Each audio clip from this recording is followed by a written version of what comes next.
Most of us are surrounded by signs and notices for much of each day. Keep left, keep right, way in, way out, slow down, please knock. The list seems endless. But signs are not just for instructions. They also provide helpful information, both outside and inside of buildings. In fact, of course, they're often essential when we visit a location for the first time. In theory, at least, signs point us in the right direction. But there's more to finding your way around a building than signage. Indeed, navigation can be much more subliminal than that, with routes determined by form, colour, lighting, and other design criteria. There's a whole range of thought processes involved in helping people navigate their way around unfamiliar environments. Not surprisingly, perhaps, the techniques employed to help us find our way are known as wayfinding.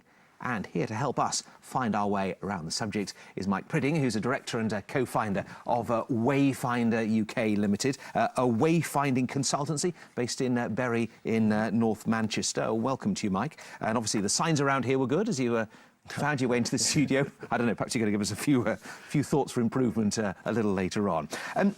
I spoke a moment ago about that word wayfinding. How exactly do you define that? Well, essentially, we're concerned with three main areas. Firstly, it's the most efficient movement of people around places and spaces. Secondly, it's that they don't miss out on valuable experiences. And thirdly, it's making sure that they take away the best possible memory of the visit when they leave. Essentially, from a base, we're involved in sort of corporate image, which is slightly different to corporate brand or corporate identity, which is more design related. We're more interested in human beings. It's a fascinating area, isn't it? Because so often people find that it's the architecture, the environment that is actually off-putting when they're trying to find their way around something. And often people don't read signs, do they? They would rather ask for directions. I suppose two things really I want to ask. First of all, what is actually wrong with signs themselves in your experience? And how can wayfinding help in that situation? Oh my God, I wouldn't say that people actually don't read signs, rather they don't see them. Don't see them, right. And that might seem odd. I mean, yes, there are a few people who enter unfamiliar environments and tend to give up straight away and, you know, they ask directions. But the vast majority of people will actually look to take a lead or to take direction from something, whatever's available. The problem is the people who are putting the information there don't have the appreciation necessarily they need to about wayfinding.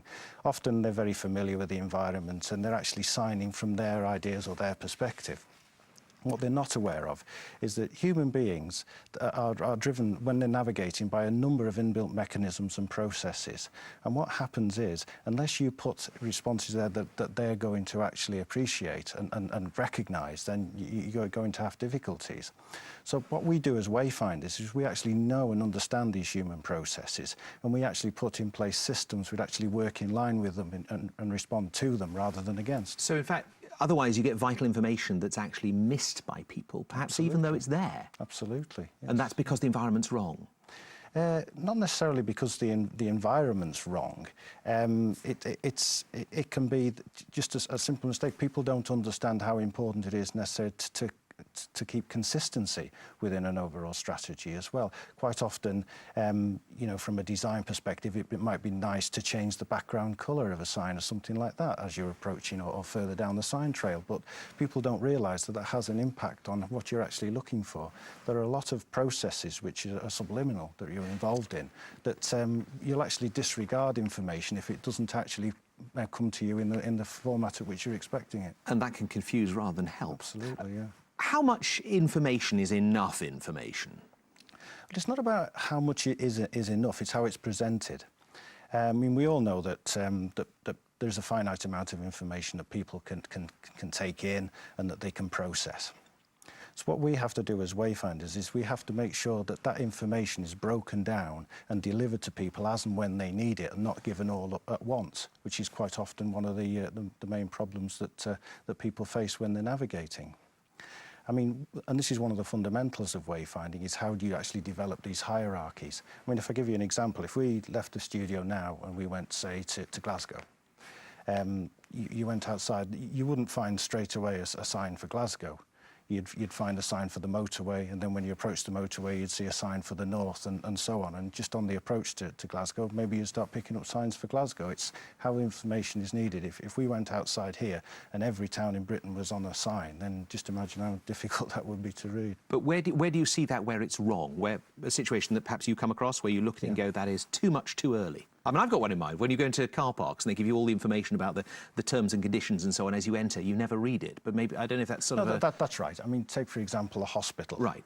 I mean, people are under a lot of different stresses when you actually go into a hospital. You're either visiting somebody that's sick or you're poorly yourself.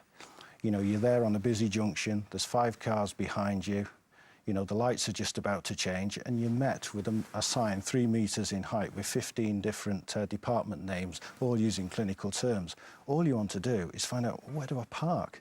And when you've actually got... The important thing here is what we're saying is just having signs, and indeed lots of signs, lots of information, is not always the right way. No, are there instances where actually signs are not needed, are not necessary? You know, there are certain, like for instance, if you've got an airport, I mean, you're already busy enough to be looking for sort of where the terminal is that you're looking for. The last thing you need is another sign telling you where the coffee shop is, where you can actually see the coffee shop, you can smell the coffee.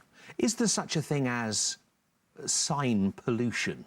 Yeah, I mean, there is, and this, again, sign pollution, visual noise, we like to call it, is quite a common factor, and it's there for a number of reasons. I mean, quite often it's people trying to help, but the main reason is that people do not look at an environment or as a whole and try to sort of think of an overall wayfinding solution for that environment. What tends to be is it's broken down into different areas, and this is where sort of politics comes into it and everything. And people have their own ideas, you know, for their own departments about how they want things to be signed. Yes. That just creates a massive amount of confusion, different colours, different formats and that kind of thing. And as we've mentioned earlier, that can be a problem. A bit of empire building, I think, from time to time. Absolutely, yeah. Are there signs, do you believe signs get left when, frankly, they should be removed? Quite often, I mean, particularly in hospitals and places like that, we come across this a lot, where you've got old signage. Signs don't cost anything, they don't eat anything, and they're paid for, so they tend to get left up.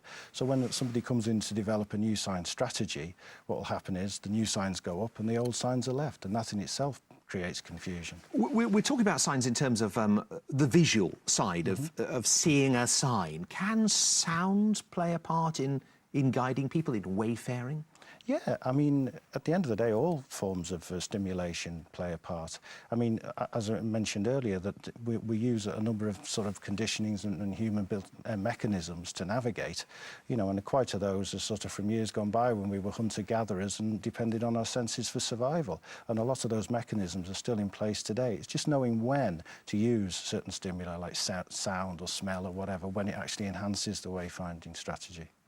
I know you've said that sometimes a building can tell its own story. What do you mean by that? Well, as I mentioned, sometimes buildings could be more intuitive than others. I mean, it might be quite obvious how a certain flow is through a building. I mean, it's very difficult to give examples of this because as wayfinders, what we're really concerned about is the environment that we're in. And every building, every environment is different. And this is what sets us aside from sort of certain people who may call themselves wayfinders, who do work from plan, or who do work sat in an office, and you know, it's design-led solutions as far as aesthetically that's great, but does it actually work in that environment? You know, you need to actually move people through that environment, and it depends on how people approach that as well. You know, as we said, what stresses they're under, what they're thinking about, the reasons for their visit, that kind of thing will all affect how they actually move through that place or that space. And what we need to do is be ready and aware of that to actually give them the information on the type of information they need when they need it. And wayfinding does involve a real understanding of human behaviour, doesn't it? Which I mean, I suppose in some ways that almost means you need to be more psychologists than sign makers. Very, very much so, and this is the common misconception. Because it is such a grey area, as we spoke about earlier, it's You can't go to university and do a degree in wayfinding. You can't come out with a qualification of wayfinding. So what's happened is organisations and businesses have seized upon it as a vehicle to sell their own products and services. So you may get design-led solutions, for example, or if you've got a signage company that offers wayfinding, they're more really concerned about selling product. That's how they make their money. You know, we know in wayfinding, one of the main philosophies, less signs is the best solution. It's more important about what information you put and where and at what time, rather than just throwing signs at a problem. Whereas for a sign company, you know, the incentive is not necessarily there to sell less signs. Right. Tell us, if you can, about where you've been successful in a particular project. Again, it really depends on what the client is looking for, is how we measure our success. People always say, going into a project, how can you guarantee us our success? Well, you know, that's very difficult to quantify. It can only be measured by the individual.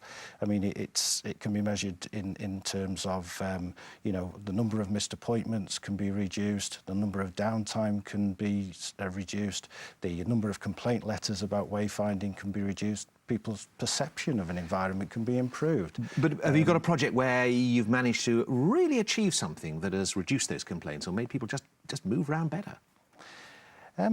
I mean, again, there's a number of projects. I mean, for instance, we have worked with a local authority where they were having major difficulties in moving people around. And I mean, one of the things that they moved to was they just kept changing the sign strategies all the time. You know, and they were ordering signs almost on a weekly basis. So we went in, we did an analysis, we produced a wayfinding strategy, introduced the solution, and in the 2 years since, they've not ordered a single sign. So we understand then, from what you've said, a bit about wayfinding. But what about with existing buildings? What can be done with existing buildings really to make that process work better?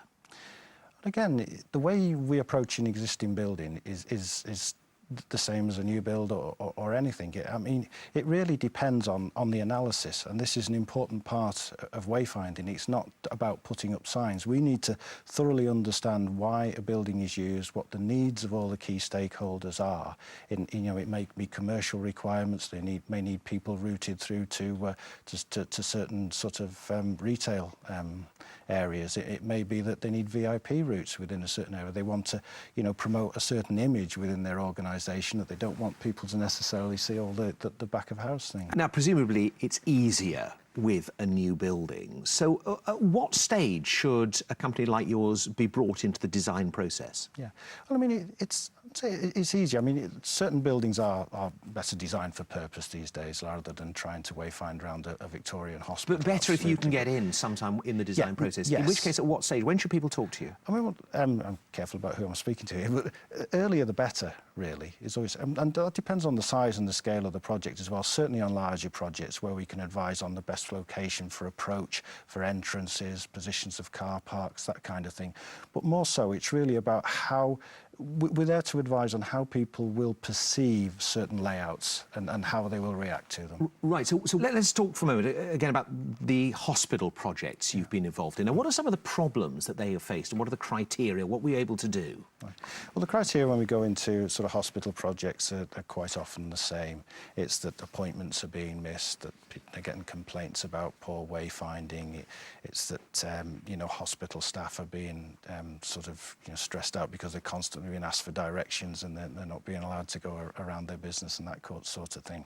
What we find when we're speaking to hospitals is they really lack any overall knowledge or understanding of why they're going wrong. They really are sort of in the dark about it. And so what we tend to find as well is a lot of the problems are not unique to an individual hospital. They are there no matter what's happening. We could go into most of the hospitals in the UK and the same inherent problems are there. It's, as we mentioned earlier, signs that have been left there over periods of time. I mean, you've clearly been successful at what you've done and been appreciated. You've done some work with civic centres, haven't you? Bolton, for example, that was a success for you. What, in simple terms, what happened there? Right, we were involved in Bolton quite some time ago. It first started about 10 years ago, really. They were having a lot of problems. They had something like 27 different reception desks for various different functions around the civic centre, all operational. And of course, there was a transfer of people from one desk to another, and there was paperwork heading and all that. It was an absolute nightmare as far as, you know, people getting lost and just logistics. So we advised them that really what they should be doing is centralising this into some form of one-stop shop. Of course, 10 years later, and a lot of sort of negotiation and council meetings and consultation later, this is what they decided to do. And I mean, although it was a success to begin with, they were still finding out there was lots of problems in the way that was actually facilitated. So you analysed it, you went through the whole process of what you needed to do, and the outcome at the end, did it help the council? You know you were successful there? Yeah, absolutely. I mean, the number of missed appointments was reduced, and we actually reduced the volume of signs by 40%, and that had a massive knock-on effect, as you can imagine, with the cost side of things. Somewhere like a civic centre, I suppose, relatively speaking, is simple, maybe not with 27 reception desks, but when you deal with an airport, where do you start? Where do you finish? Well, it doesn't really matter where the environment is, whether it's an airport, whether it's a civic centre, whether it's a bus station or whatever, because essentially the people using it are still human beings. We're dealing with sort of human places, so it's the same factors apply. What you've got to be more aware about in a different environment, like for instance as an airport, is you're in competition with advertising and lots of other visual noise from retail outlets and that kind of thing. And it's really about positioning. It's about still putting that information in the place where people need it and making it visible. But quite a challenge, I imagine, pulling together all the people who've got some kind of input in an airport, the retailers, the people who own the airport, the airlines, and so on. Do they all need to have an input into what you're doing? Well, they do, because, I mean, however small these insignificant factors may appear, they do have, because, I mean, it's all about how the building functions, and they're all interrelated. I mean, as far as gathering the information, we're there to help, so we don't often find that there's a great deal of problem. That where it is useful is knowing when to actually sort of involve people in groups for discussion and when to actually get the information, speak to them on a one-to-one basis. So what is really, I suppose, the final key thought that we ought to bear in mind about this whole way of thinking? Yes, that really wayfinding is quite a complex process, but it's also something that has to be done on the ground. It's not something that you can do from behind a desk. It involves a lot of time, it involves a lot of effort, it involves a lot of sort of negotiation, a lot of information gathering, and a lot of shoe leather, really, which is what some so-called wayfinders tend to not realise. Absolutely fascinating. Well, there is certainly a great deal there to finding your way around buildings, more perhaps than we had first imagined. My thanks to Mike Pridding for coming in and sharing his not inconsiderable experience with us. There is, of course, more from Mike in the study notes, and all that remains for me to do is to say goodbye and indeed find my way out of the studio. Bye-bye.